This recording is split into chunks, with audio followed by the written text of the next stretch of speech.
రాష్ట్రాన్ని కాపాడుకోవాల్సిన బాధ్యత ఉందని చెప్పి ముందుకొచ్చి ఈ యొక్క కూటమికి బీజం వేశారు. వారిని మనస్ఫూర్తిగా అభినందిస్తున్నాం. ఆ తర్వాత బీజేపీ కూడా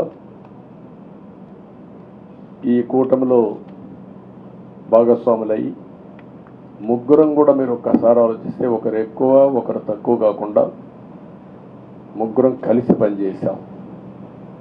బేషిజాలు ఎక్కడా లేకుండా మేము ఏదైతే చెప్పామో ప్రజలు గెలవాలి, రాష్ట్రం నిలబడాలి, దీనికోసం పై స్థాయి నుంచి ఢిల్లీ నుంచి వచ్చినటువంటి బీజేపీ నాయకులు కానీ, ప్రధానమంత్రి అమిత్ షా గారు కానీ, ఇక్కడుండే పవన్ కళ్యాణ్ కానీ, తెలుగుదేశం పార్టీ కేంద్ర నాయకత్వం నుంచి కింది వరకు అందరం కూడా ఒక ట్రూ స్పిరిట్తో పనిచేశాం.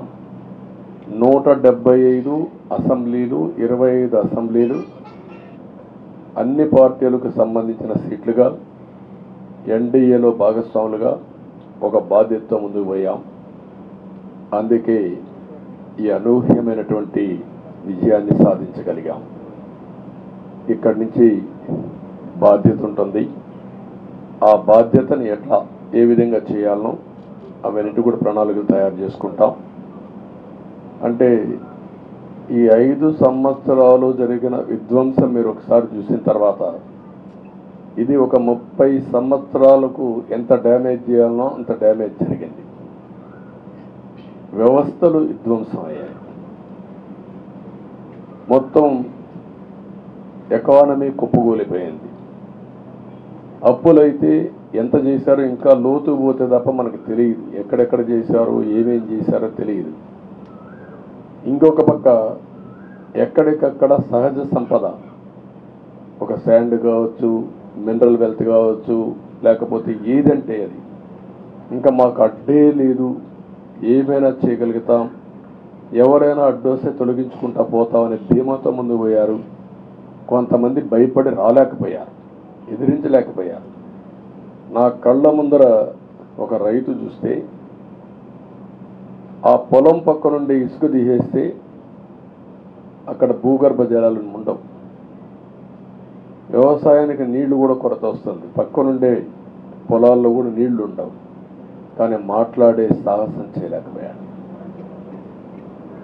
ఆయన కళ్ళ ముందర ఆయన పొలంలో మట్టి తీసుకుపోతా ఉంటే ఎదిరించలేని నిస్సహాయ స్థితికి వచ్చాడు. మా వాళ్ళు పోతే హౌస్ అరెస్టులు చేశారు.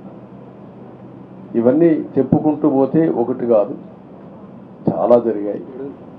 అవన్నీ కూడా ఏ విధంగా చేయాలో చేస్తూనే మళ్ళీ వ్యవస్థలన్నీ కూడా పునరుద్ధరించాల్సిన బాధ్యత ఉంది. అదే మరిగా మాకు ఒక 4-5 రోజులు ఇవన్నీ చూసిన తర్వాత, డెప్త్కి పోయిన తర్వాత మీరు పేపర్లో రాసినట్టు కానీ మేము మాట్లాడినట్టు కానీ ఒక లెవెల్లో ఆగిపోయినాయని నా ఉద్దేశం. ఎందుకంటే నేను రాజకీయాలు 40 ఏళ్ళు చూశాను.